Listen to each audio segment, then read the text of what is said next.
Hola, Perú atraviesa una de las eras o de las etapas más polarizadas dentro de la vida política de ese país.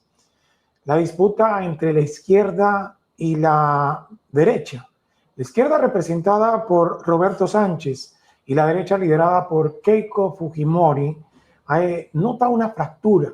Además, unas elecciones muy, pero muy iguales. Difícil, después de 10 años, saber que ya hay 9 presidentes. Comandante Luis Quiñones, hoy más que analizar los resultados, quisiéramos analizar con usted qué está pasando en Perú. ¿Por qué esa inestabilidad democrática? ¿Por qué tantos presidentes en 10 años? Bienvenido, comandante. Un placer estar contigo de regreso. Imagínate, hemos estado viajando sin parar. Creo que te envié una foto de lo que sucedió allá en Washington, que estábamos en una reunión y de repente llegó un grupo de cubanos que querían discutir el gobierno en el exilio y tuvieron que bloquear 4 cuadras porque había unas protestas tremendas. Y eso fue un dolor de cabeza, como te digo, ya que mucha gente no está de acuerdo. Pero mira, esto se ha estado platicando de que en realidad todas estas fallas son del Departamento de Estado, donde sabemos que han habido infiltrados, serpientes que se metieron a hacerle daño a Estados Unidos, a imponer muchas de estas agendas izquierdistas de la LGTB, cosas que no tienen nada que ver con la seguridad o la economía de Estados Unidos, pero ellos se metieron y como el gobierno es prácticamente intocable. Y es más, Biden pasó una ley donde decía que tú no podías despedir a un empleado federal. Ellos han hecho lo de la gana. Hemos visto a muchos de estos personas de confianza, supuestamente, que abiertamente se han metido a advocar por algunas agendas extremistas y para ellos todo lo que sea contra Estados Unidos, pro el comunismo, está bien.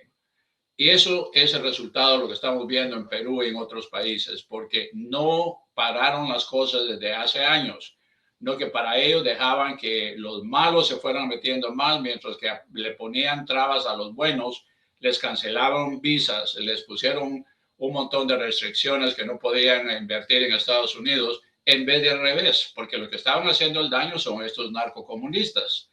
Y ahí vemos el resultado en Perú. Imagínate, 10 años, 9 presidentes. ¿Cómo puede ser un país estable? ¿Cómo puede llegar una empresa o un empresario a decir voy a invertir en Perú? Porque es una gran oportunidad, ya que en realidad es un chiste. ¿Cómo tú sabes quién va a estar a cargo del país mañana o el día de mañana, el pasado mañana? Y el dinero que tú hubieras invertido se te fue. Claro, ahí ese río revuelto lo han aprovechado los chinos, ya que fueron a meter estos puertos, han metido dinero por debajo de la mesa, la corrupción es histórica y encima de eso todos los criminales han visto la bonanza que hay y dijeron, bueno, vamos para allá. Sabemos que muchos del tren de Aragua se han ido a Perú a hacer de las suyas y la gente ahora ya, está, que ya no sabe. Y todos estos políticos que son los mismos, igual que en Estados Unidos, que no son gente que en realidad quieren arreglar el país. Ellos normalmente se meten para poder sacar lo máximo provecho. Después hacen arreglos para vender un librito por acá que les dan más dinero. Yo he estado hablando con varios expresidentes y les digo, ¿dónde andas ahora? Ando empujando el libro que escribí. ¿Y cuánto te pagaron por ese libro? 4 millones. Bueno, ¿qué hicieron por esos 4 millones? Ese es el problema, que hasta la gente tiene que decidir quién es el mejor candidato, no por la retórica, no por las promesas, pero por los hechos, que diga, mira, aquí hay específicamente lo que yo voy a hacer. Voy a arreglar la economía haciendo esto y estos pasos específicos, no promesas, porque todos los políticos son buenísimos para dar promesas. Todos ellos son buenísimos para dar explicaciones por qué. Pero a la hora que tú le digas muy bien, a ver, demuéstrame cómo es que va a funcionar. No lo saben hacer. Cuando ya esté en el gobierno, que yo ya esté montado ahí, voy a tener asesores y que voy a tener. Pero es que si el líder no sabe, el resto no va a poder llevarse la misión. Ahí es donde tenemos el gran problema en Perú, de que la gente ha perdido confianza, ha perdido la dignidad, porque imagínate que quién puede decir mañana hay un presidente y tal vez dentro de 6 meses hay otro y quién sabe quién son. Y comandante, al ver el panorama, porque se va a tocar esperar varios días para tener los resultados finales, además porque vemos que es un sistema electoral muy lento comparado a los sistemas electorales que tienen otros países, pero al tener unos resultados tan iguales, pues considero yo que la inestabilidad va a continuar, porque sea quien quede como presidente, el otro va a reclamar que hubo falta de garantías electorales, que no aceptan los resultados, y Perú seguirá como en las mismas, como ha estado en los últimos 10 años. Y entonces, ¿cómo dirimir eso? Eso es el problema que tú tienes que tener un gobierno con los congresistas, con la gente. Mira, en Estados Unidos ha pasado eso, que hemos tenido, por ejemplo, en la primera administración de Trump, él trató de meter tantos programas, pero sin embargo no lo dejaron para nada, porque los demócratas se dedicaron a hacer una cosa, sacarlo del poder. A como diera lugar, se les olvidó de la economía, de la seguridad, de la educación, de todo.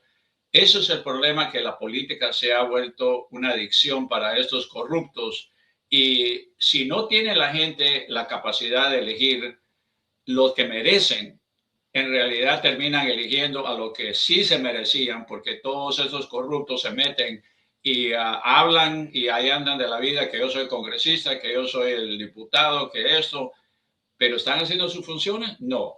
Y se dedican a ver cómo mantienen el poder a como dé lugar. Se empiezan a tirar platos, se tiran a meter cuchillos en la espalda, hasta trompadas se han agarrado, y todo porque no es el beneficio del pueblo, es el beneficio de ellos. Y mientras su partido siga en el poder, entre más números tengan, más poder tienen ellos, más pueden robar. Eso, de cómo se ligan a congresistas que han estado por años y que son los que se han encargado de dividir a Perú. Miren lo mismo que sucede en Estados Unidos. Aquí tenemos congresistas y senadores que mueren en sus escritorios o en sus sofás, en sus oficinas. Han llegado a tener 96 años que no saben ni dónde están, y los siguen eligiendo porque dicen, es que todos los congresistas son malos, que no hacen su trabajo, son un montón de ladrones corruptos, pero excepto el mío, siguen votando por él. O sea que la gente se merece a los líderes que tiene, porque ellos votan por el partido, no votan por un individuo. Dice que tu partido te dice, tenés que votar por el diablo, muy bien, ahí vas a votar por el diablo. ¿Y por qué vas a votar por el diablo? Porque mi partido me dijo. Ahí es donde viene el problema de los sistemas políticos. Imagínate que en la mayoría de los países, yo estaba siguiendo de cerca las elecciones de Guatemala, porque hay muchos problemas sociales, y me doy cuenta que hay 16 candidatos para presidente. Una posición que tiene un montón de problemas, que obviamente el salario es parecido en Estados Unidos, pero decir 16 candidatos, ¿cómo puede decir la gente hay personal? Entonces deberían de llevar a lo mismo, hacer las primarias, que se agarren entre ellos, de ahí que salgan los mejores dos, y de los mejores dos que pues se decida quién de ellos es el mejor.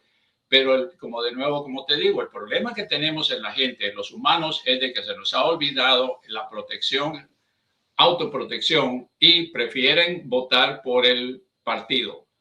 Porque aquí en Estados Unidos hemos visto que la gente apoyaba a los demócratas, y decían, no, porque yo tengo que votar por Biden. ¿Y por qué vas a votar por Biden?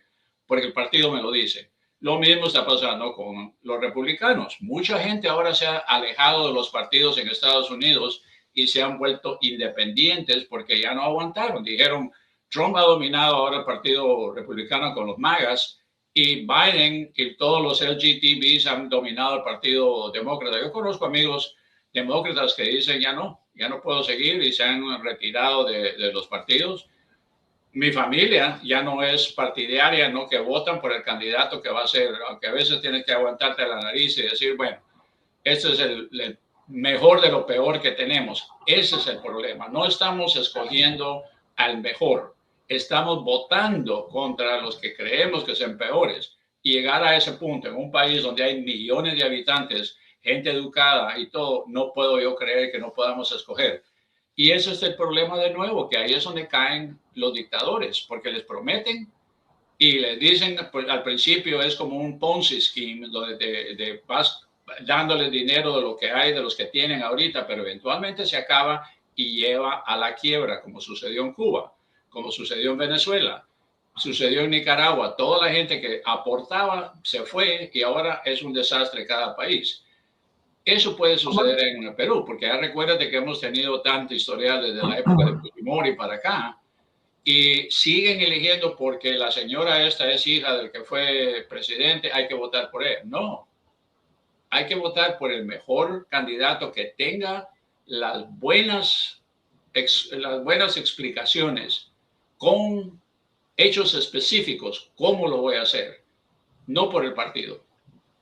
Comandante, le voy a hacer dos preguntas en una. Primero, ¿qué pasaría si queda la izquierda en Perú? Y segundo, hay muchos intereses de China también en Perú. ¿Se podría convertir ese país en pues algo como un escenario de una confrontación geopolítica entre Estados Unidos y China?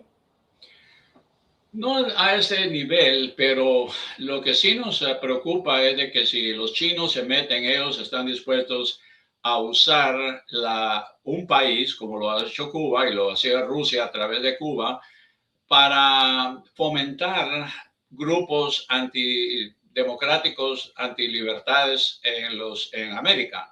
Sabemos de que si uno de esos países tiene cáncer, lo empieza a regar por todo el continente. Y ese es el miedo que tenemos, de que si Perú va a caer a la izquierda y empiezan ellos a tener más cerquedad, ahí China va a empezar a endeudarlos, porque lo que China hace muy bien con todos los billones, imagínate, nosotros les pagamos a ellos aproximadamente 100,000 millones de dólares anuales solo de interés en la deuda, en los bonos que ellos compraron de Estados Unidos. Con ese dinero ellos pueden llegar y decirle a Perú, bueno, mira, tú necesitas un aeropuerto nuevo o un puerto nuevo, te lo voy a construir, pero tú me vas a dar el acceso a esta tierra por 99 años. Y ahí quedas embarcado porque no puedes pagar la deuda, así que te quedas ahora obligado a darle lo que ellos quieren. Y así van tomando el control, luego empiezan a ellos a meter los candidatos que les conviene a ellos y los candidatos entonces empiezan a cabildear y a empujar. Mira, hasta cierto punto eso ha pasado aquí en Estados Unidos con Israel. A pesar de que Israel no tiene los billones, pero utilizaron y tiene mucha gente de dinero alrededor del mundo que fueron metiendo dinero en AIPAC, y AIPAC domina todo el recurso político de Estados Unidos. Ningún congresista se atreve, ninguno de los comentaristas se atreven a decir nada porque tienen miedo. Y yo soy una de las excepciones que hablo claramente, como siempre lo he hecho.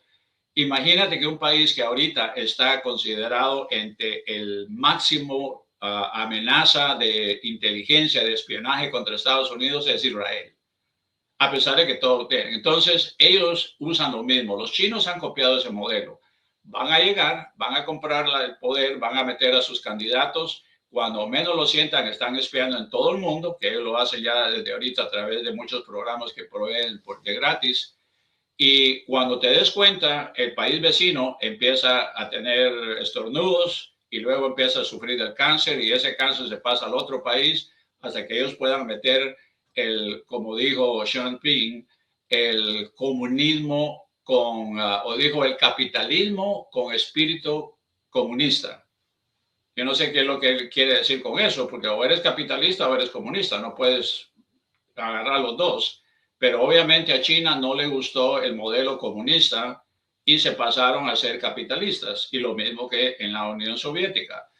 Ya no hay, como te dije anteriormente, aquel idealismo de puro comunismo, que ahora es puro narcisismo del dominio, control, a ver quién tiene más poder.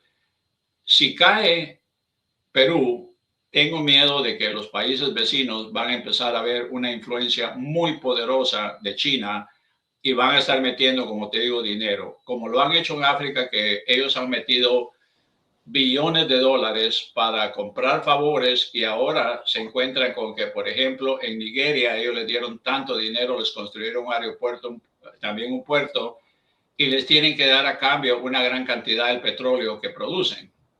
Así que son inteligentes, ellos saben cómo aprovechar los recursos y el dinero y la necesidad de los pueblos, pero ahí es donde viene el miedo de que Perú se podría convertir en otra Cuba, excepto que en vez de trabajar para Rusia, trabajarían para China. Qué buen análisis el que acabamos de hacer sobre la situación en Perú. Vamos a esperar días con referente a los resultados finales de quién va a ser el próximo presidente.